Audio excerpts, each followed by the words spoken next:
কালচিনির Asian হাইওয়েতে পথ দুর্ঘটনা ঠিক কি কারণে হয়েছে যেমনটা জানা যাচ্ছে যে দুটি বাইকের মুখোমুখি সংঘর্ষ আর তার জেরেই পথ দুর্ঘটনা।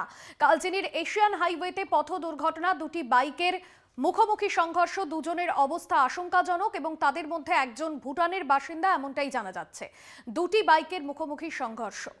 অজয় শাহ আমাদের প্রতিনিধি রয়েছেন ফোন লাইনে। অজয়, ঠিক কিভাবে ঘটলো এই দুর্ঘটনা, কি জানা যাচ্ছে? দেখো, আলিপুরদুয়ার জেলার কালচিনি ব্লকের এশিয়ান হাইওয়েতে ফের এক ভয়াবহ পথ দুর্ঘটনা ঘটলো। এই ঘটনায় দুইজন গুরুতরভাবে আহত হয়েছে, যার মধ্যে একজন ভুটানি নাগরিক রয়েছে। ঘটনাটি ঘটেছে গতকাল রাতে দলসিংপাড়া স্টেশন লাইন এলাকার এশিয়ান হাইওয়েতে।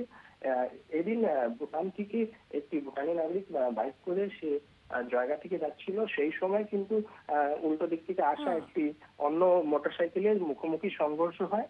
এই ঘটনায় কিন্তু দুইজন গুরুতরভাবে আহত হয়। ঘটনার খবর পেয়ে ঘটনাস্থলে পৌঁছায় জয়গা থানা পুলিশ।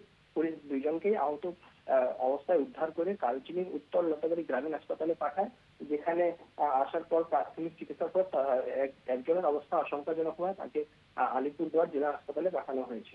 একদমই, ধন্যবাদ জানাবো অজয়। কালচিনির এশিয়ান হাইওয়েতে পথ দুর্ঘটনা, দুটি বাইকের মুখোমুখি সংঘর্ষ, দুজনের অবস্থা আশঙ্কাজনক এবং তাদের মধ্যে একজন ভুটানের বাসিন্দা এমনটাই জানা যাচ্ছে।